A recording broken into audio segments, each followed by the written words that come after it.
Bom, nós estamos em uma série de mensagens maravilhosa para o nosso coração, baseada em princípios de sabedoria da Bíblia para a família. Então o tema da nossa série de mensagens é casamento e família, família e casamento. Talvez você diga, mas pastor, eu não sou casado, serve para você. As próximas 3 mensagens, a mensagem próxima agora vai ser sobre filhos, né? Ensina a criança no caminho que deve andar. Nós vamos falar sobre isso. Mas as 2 mensagens da tarde, infelizmente você não vai poder vir, porque todos os próximos cultos já estão lotados, também capacidade máxima, mas você pode acompanhar pela internet. Nós vamos falar a respeito de quem eu devo me casar ou não. Então, nós vamos falar de alguns motivos para não me casar com um homem, eu não, né? As mulheres. E um motivo para os homens não se casar com algumas mulheres, baseado em princípios de sabedoria. E nós vamos falar, se você casou com alguém assim, o que fazer. Mas agora, nós vamos concentrar mais uma vez, como a gente fez no último domingo, na última mensagem dessa, em Efésios capítulo 5, verso 21, ao verso de número 33. Então, abra a sua Bíblia. Esta sessão de Efésios, enquanto você abre aí, ela vai falar a respeito de um mistério glorioso entre Jesus e a igreja, fazendo uma ilustração do casamento, para mostrar o quão profundo é a unidade de Cristo com a sua igreja, o quanto nós estamos unidos a eles, é como se nós estivéssemos casados com Ele, e no nosso caso nem a morte separa, porque Ele venceu a morte, e também nós venceremos nele. Então nós estamos unidos a eles, esse é o centro desse texto, mas há algo maravilhoso e glorioso para nós em relação ao casamento, e tem a ver com a nossa série. Então se você achou aí, acompanhe comigo a partir do verso de número 21, sujeitando-vos uns aos outros no temor de Cristo. Então, preste atenção antes de nós continuarmos, talvez você esteja falando assim, poxa, mas aqui na minha Bíblia, pastor, esse versículo está separado do 22, pode ser que esteja. A gente precisa lembrar que esta é uma carta de Paulo, não tinha capítulo, versículo, nem separação, é uma carta completa. E na sequência do texto, o contexto ele se conecta de uma maneira que a gente precisa entender. Que antes de sermos marido e mulher, antes de sermos um casal, somos irmãos também em Cristo Jesus.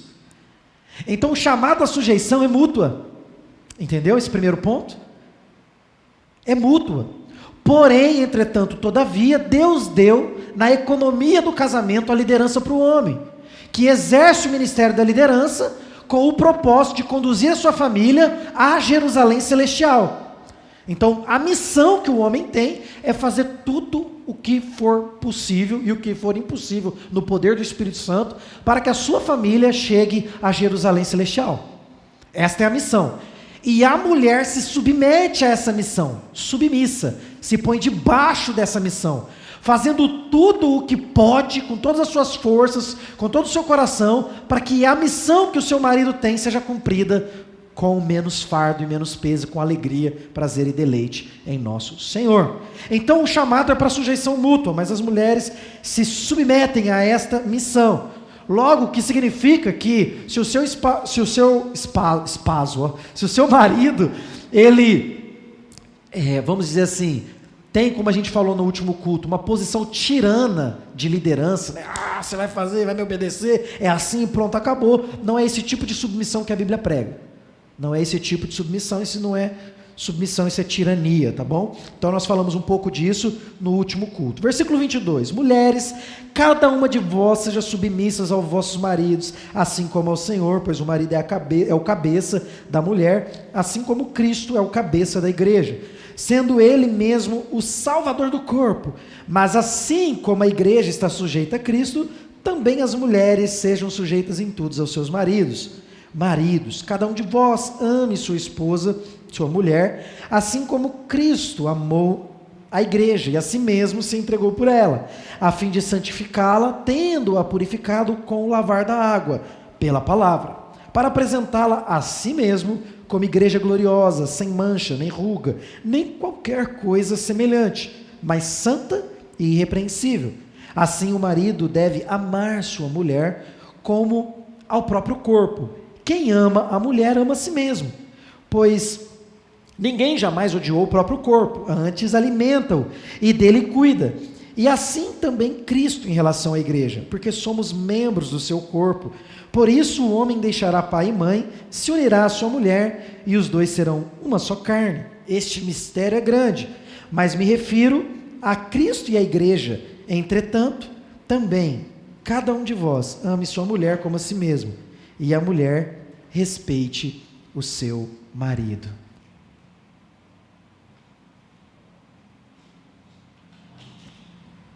Muito bem, eu quero fazer como nós fizemos no último culto.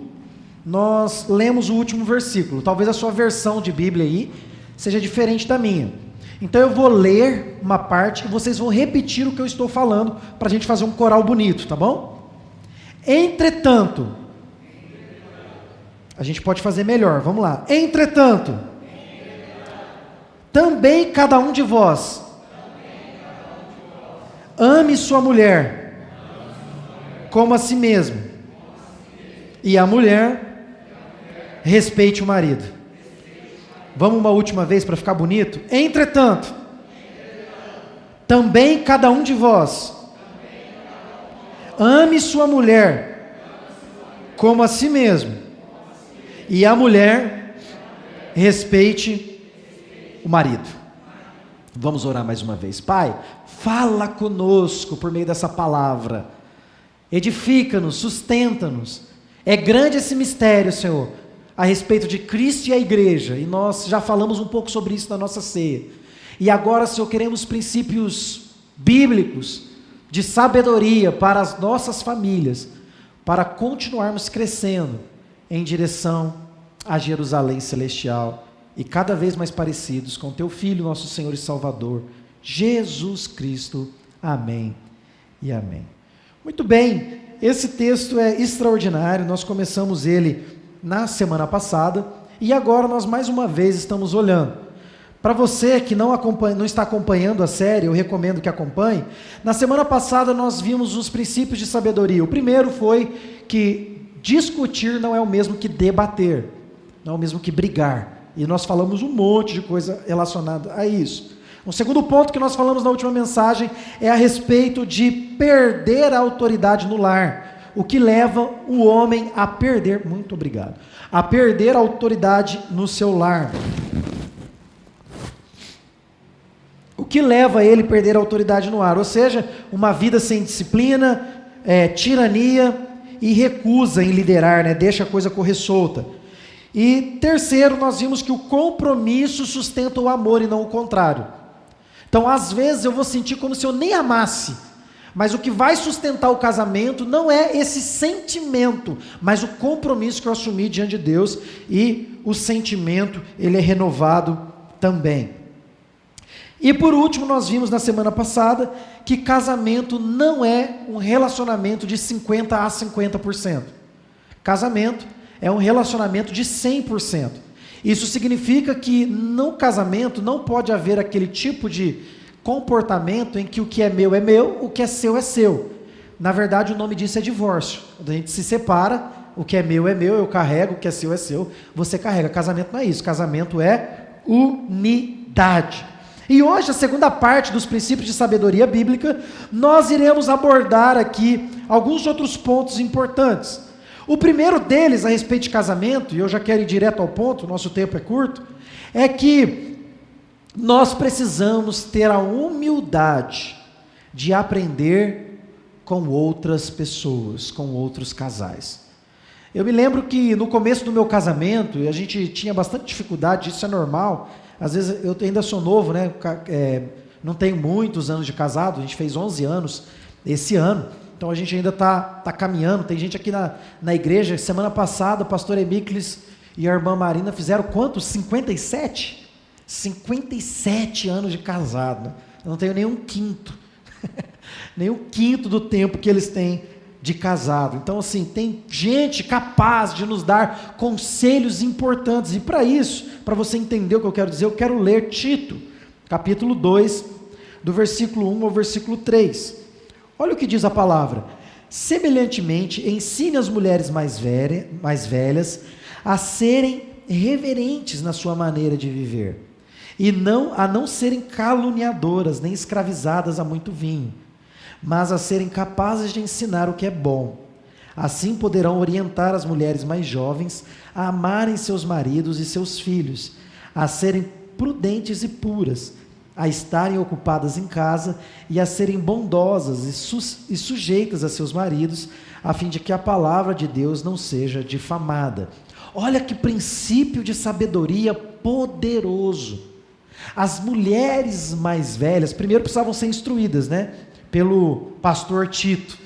Elas precisavam estar debaixo da autoridade desse pastor, ensinando essas mulheres mais velhas a não serem preguiçosas, né? Agora eu não faço mais nada, acorda à tarde, é o que o texto está dizendo. Olha com atenção que você vai ver. Acorda à tarde, só fica no vinho e na fofoca. Aí, Paulo está dizendo assim, poxa vida, essas irmãs aí se aposentaram, né? Provavelmente, porque vivia dessa forma aqui, né? Estava tranquila, bebendo, fofocando com as vizinhas, essa era a vida delas, né? Ficavam fofocando. Não, elas não podem fazer isso, porque se fizerem, estarão envergonhando, difamando a palavra de Deus. Precisam ter postura de mulher de Deus. E qual é a postura de mulher de Deus? É serem capazes de ensinar o que é bom. A quem? As mulheres mais novas. Então perceba aqui que há uma relação, e eu olho para a relação das mulheres. Eu não sei se você concorda comigo, e eu nem sei se eu estou 100% certo, não estou dizendo que é Deus que está dizendo isso não, mas me parece que a relação das mulheres é uma relação meia complicada. A mulher tem dificuldade, muito competitiva, e tem dificuldade de se submeter a uma outra mulher. Você faz um discipulado com homens na igreja, é tranquilo, você divide os homens, às vezes ele nem quer, mas ele, vou lá, e tal. Mulher não quer, ela não vai, ela não faz, ela bate o pé, ela emburra, é um negócio que eu não consigo entender. Então, a orientação da palavra de Deus é que primeiro, as mulheres mais maduras, a gente tem aqui, eu não pedi autorização para isso não, mas a minha mãe e meu pai, quantos anos de casado vocês têm? Misericórdia, 38 anos, misericórdia, porque é muito tempo, né? Não é que é ruim não, olha, 38 anos de casado. Então, aí a gente tem 3 anos de casado, em vez de buscar orientação. Irmão Baldo, quantos anos de casado, irmão Baldo? 29 anos. E aí você está com 1 ano, 2 anos, 3 anos, 4 anos, 5 anos, com gente experiente, né? Eu com 10 anos, você acha que eu não vou pedir conselho? Tem que ter humildade nos relacionamentos. Gente, a família cristã, nós somos uma família, a vida cristã é uma vida de sujeição. Sujeitai-vos uns aos outros em amor. Precisamos ter a humildade de aprender, de seguir orientação, de ser tutoriado. E isso não é só no casamento, é porque a nossa ênfase é casamento, mas é na vida como um todo. A pandemia não permitiu ainda. A gente quer fazer uma orientação para os microempreendedores, empresários, para as pessoas da nossa igreja. A gente vai fazer um evento legal para serem treinados. Olha que incrível, serem treinados. Você pega, por exemplo, as relações nas grandes empresas, né? Isso é incrível, trabalhei em RH há muitos anos. Qual é o grande problema das instituições hoje em dia? E é o mesmo problema do casamento. Pessoas altamente qualificadas tecnicamente.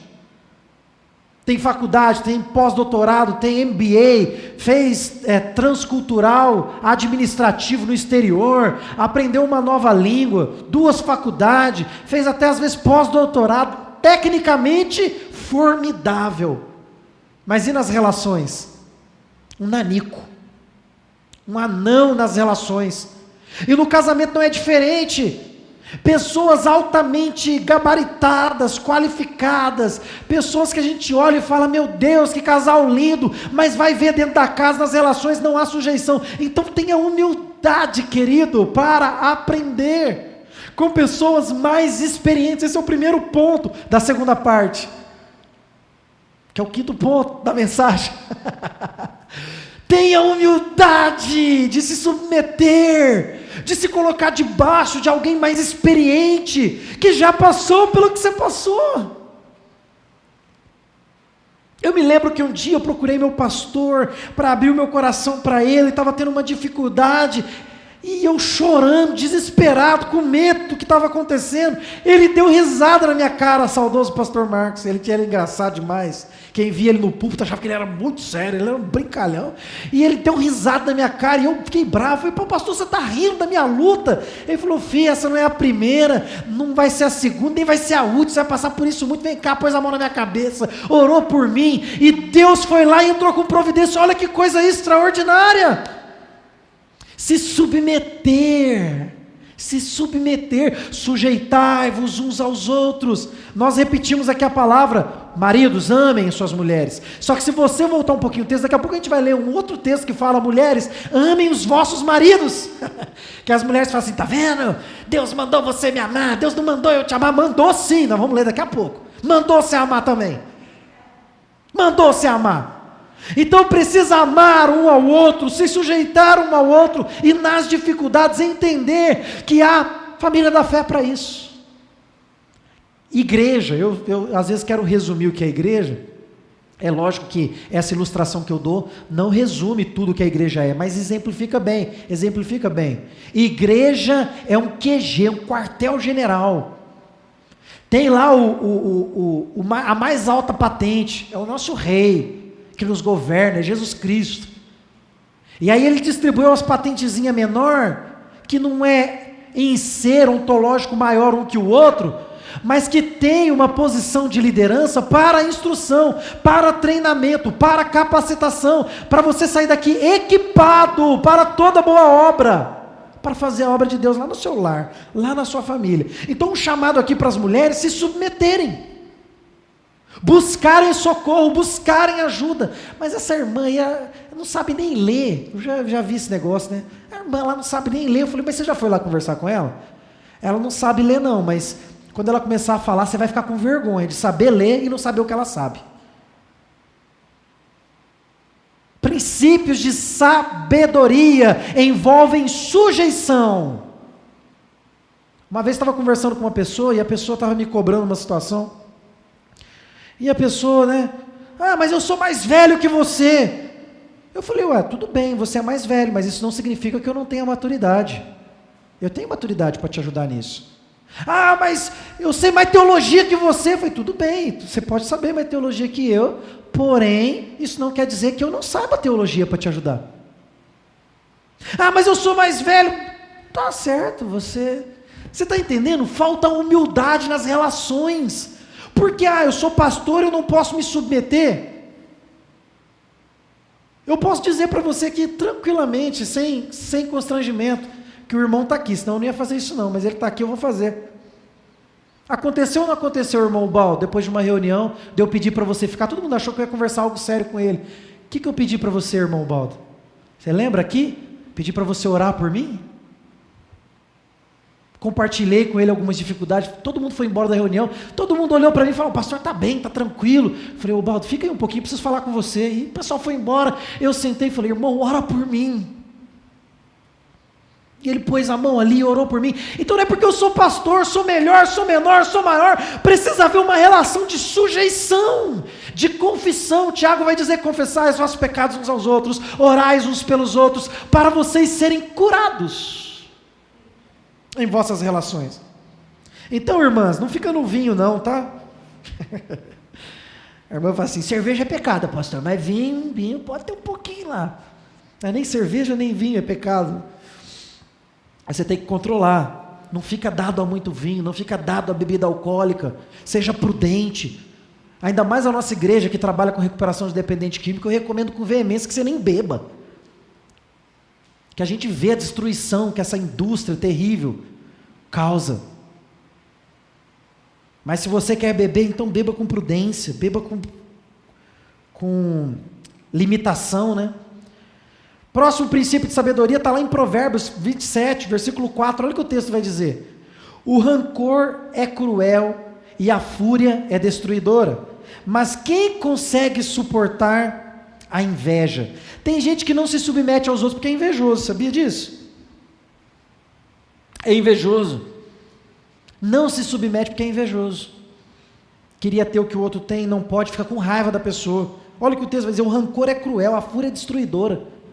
Mas a inveja a pessoa nem consegue suportar. Olha que princípio de sabedoria importante para nós. Não me submeto, não me relaciono, não me envolvo com essa pessoa. A pessoa nunca nem fez nada para você. inveja, rancor. A pessoa nunca nem trocou uma palavra com você não gosta dela. Que coisa terrível isso, né? Coisa terrível isso, né? Coisa do diabo mesmo, contenda. Não pode, irmãos. Precisa haver sujeição mútua. Êxodo 20, 17. É o último mandamento dos 10. O que diz lá? Não cobiçarás a casa do teu próximo, não cobiçarás a mulher do teu próximo, nem seus servos ou servas, nem seu boi ou jumento, nem coisa alguma que lhe pertença. Nós precisamos aprender uns com os outros, precisamos nos sujeitar uns com os outros, sem nos compararmos com outras pessoas. Está entendendo?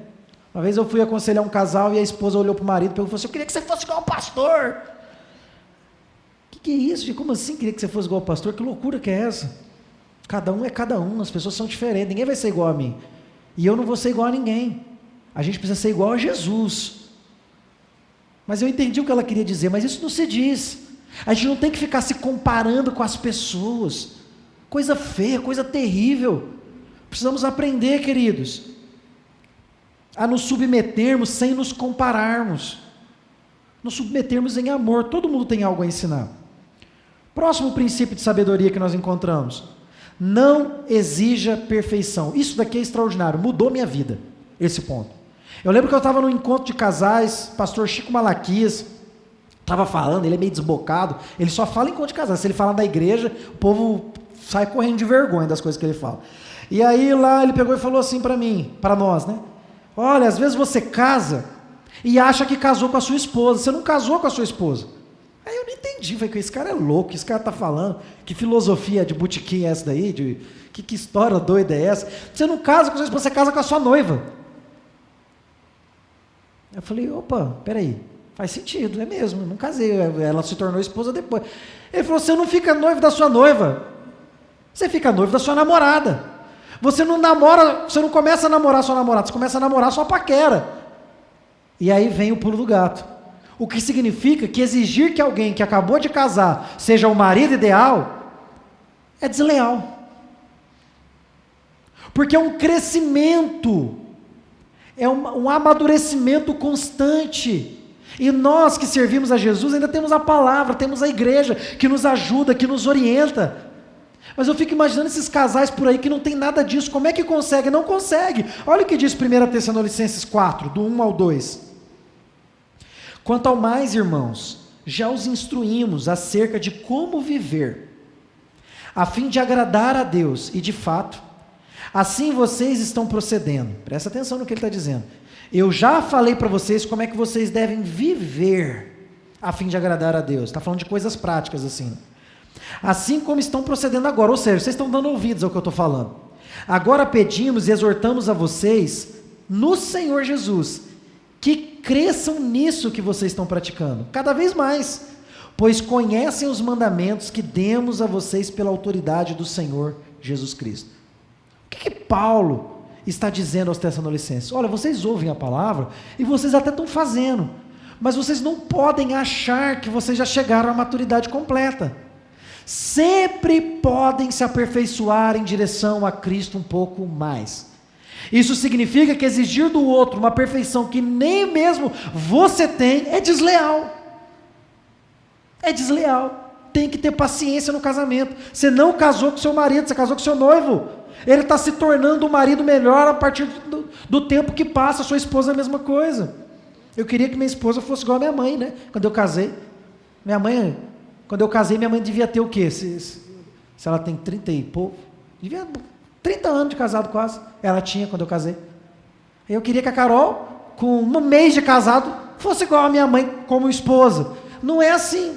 Embora fosse uma excelente esposa, está crescendo a cada dia, assim como quem está lá com 30 anos, com 29 anos, está crescendo. Você acha que depois dos 30 anos de casado não briga? Tem gente que divorcia depois de 40 anos de casado.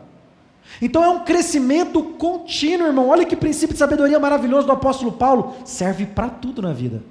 Eu estou ensinando, vocês estão praticando, mas eu quero que vocês continuem crescendo. Não achem que já são perfeitos, porque vocês não o são. Próximo ponto, princípio de sabedoria, está em Gênesis, capítulo 2, verso de número 24. Que ponto é esse? Esse daqui é difícil. Eu conheço uns casais que têm muita dificuldade nesse ponto. Não coloque o seu casamento em espera por causa dos seus filhos. Os filhos vão exigir de nós toda a atenção, mas os filhos vão casar e vão embora. Esse é o princípio normal, né, da vida. Não posso adiar os meus planos de casal, por causa dos meus filhos. Olha o que vai dizer Gênesis 2:24. Por esta razão, o homem deixará o pai, deixará a mãe, se unirá à sua mulher, e eles se tornarão uma só carne. O homem e a mulher vão deixar os seus pais e vão se unir. Há uma separação ali. Há uma nova família que nasce. Quantos casais eu tenho visto, né? Não vou fazer isso por causa do filho, não vou fazer isso por causa da filha. Cuidado, tenha equilíbrio. Tem coisa que não dá mesmo, mas muitas coisas as pessoas vão deixando. Quantos casais, eu aconselho, tiveram um filho, pararam de ter relação sexual? Pararam de ter prazer um no outro, pararam de ter cumplicidade. Às vezes até o amor, aí envolve coisas mais modernas nos dias de hoje, né? Depressão pós-parto, que antes não se sabia que existia, e tantas outras coisas. Não posso colocar os filhos à frente da minha esposa. Amo o Nicolas, e o amor que eu tenho por ele é diferente do que eu tenho pela minha esposa.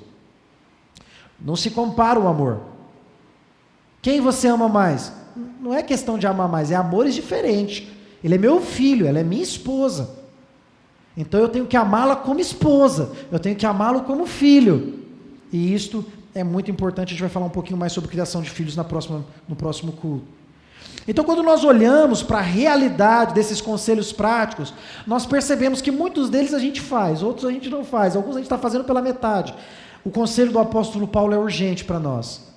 Nós não podemos nos comparar com outros casais. Nós precisamos nos sujeitar uns aos outros em amor.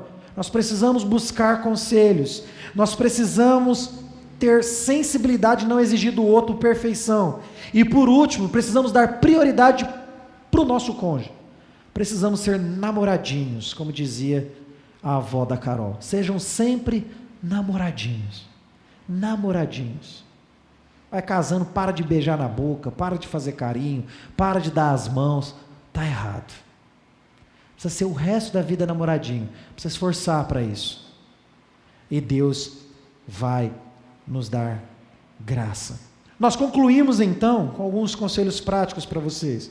Primeiro, tenha um casamento que façam os seus filhos, se você já tem, quererem se casar.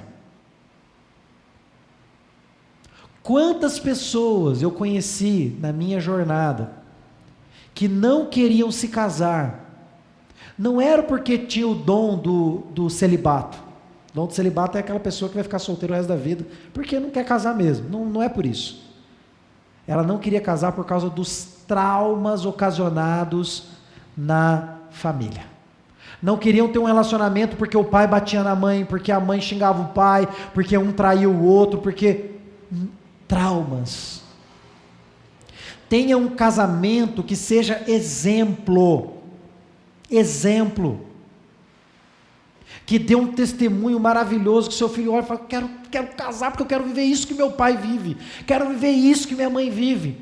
E se você foi um filho traumatizado, e se você tem um casamento complicado, ainda há tempo, com a ajuda do Espírito Santo, da palavra de Jesus, de você e seu esposo, sua família serem transformada pelo poder da palavra de Deus. Mas pastor, estou casado há muito tempo, não vivi nada disso, a gente xinga, a gente bate, quebra cabo de vassoura, e a gente não dorme separado, e os filhos estão vendo tudo, e briga na frente dos filhos. Quando Deus entra na jogada, entra na história, essas relações podem ser transformadas, porque Ele faz isso. Ele nos tira das trevas, Ele nos tira da falta de conhecimento, Ele nos tira da falta de luz e nos coloca num lugar diferente. Há tempo para você.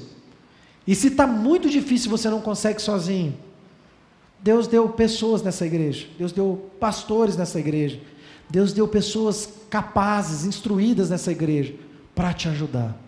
Então peça socorro enquanto há tempo.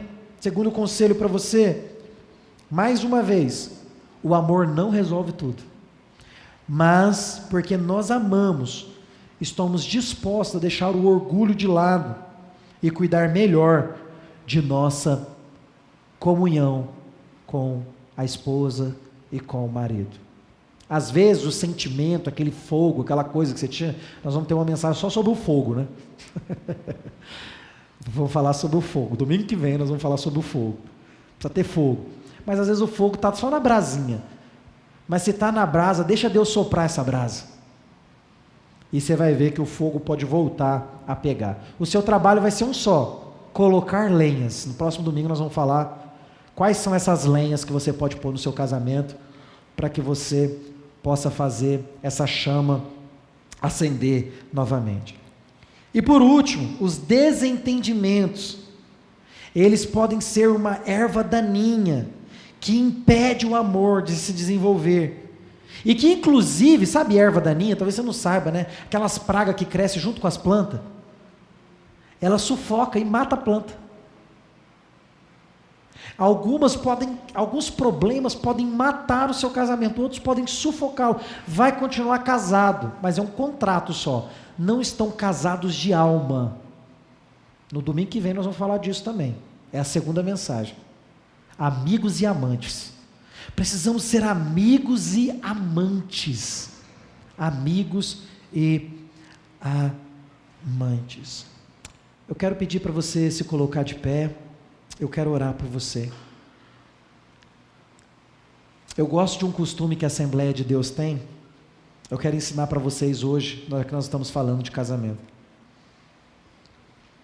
Eles fazem uma pergunta para a igreja, e a pergunta é: alguém mais precisa de oração?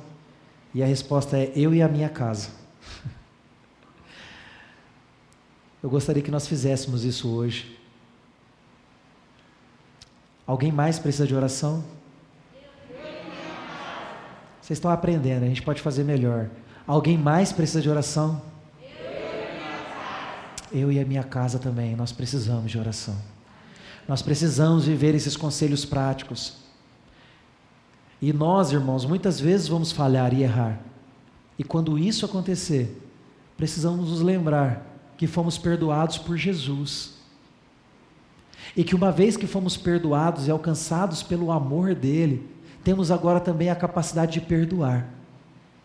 Mas eu perdi o meu marido, eu perdi a minha família. Deus pode transformar e restaurar isso. E eu quero dizer para você que eu estou aqui para te ajudar. Essa igreja está aqui para te ajudar. Então, em nome de Jesus, nos procure e nós te ajudaremos a salvar a sua família, pelo poder da palavra de Deus. Coloque a mão assim no seu coração. Se você está com a sua esposa, dê um abraço, pode virar de frente, dê um abraço nela. Se você tem algo para pedir perdão para ela, você pode cochichar aí no ouvido dela: me perdoa pelas minhas falhas, me perdoa pelos meus erros,